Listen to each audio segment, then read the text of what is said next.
Seorang kakek bernama Imade Warne ditemukan tewas di dalam sumur sedalam 17 meter di rumahnya wilayah Banjar Benehkawan, Desa Blakio, Abian Semal, Badung.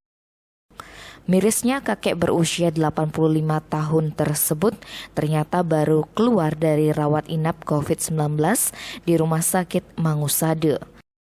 Kasubag Humas Polres Badung Ibtu Ketut Gede Oke Bawe Kamis 15 April menyampaikan dari keterangan saksi sekaligus anak korban bernama Imade Mayura terungkap pasca pulang dari Rumah Sakit Mangusade pada Selasa 13 April, korban menjalani isolasi mandiri di rumahnya.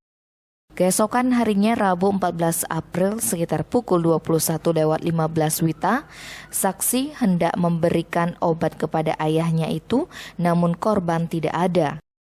Ketika dicari di sekitar rumah, ia melihat tutup sumur di rumahnya terbuka. Karena penasaran, Mayura mencoba mengecek bagian dalam sumur menggunakan senter.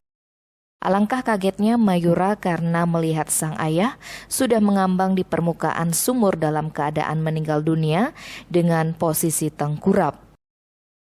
Menurut Mayura, korban sudah lama mengidap penyakit depresi dan rabun mata dan lambung. Untuk mengangkat jenazah korban dari dalam sumur, Mayura menghubungi BPBD Kecamatan Abian Semal dan melapor ke Polsek Abian Semal termasuk tim Basarnas Badung. Sekitar pukul 00.05 WITA, tim Basarnas Gabungan Polda Bali melakukan evakuasi terhadap korban dari dalam sumur. Tim Bali Express melaporkan.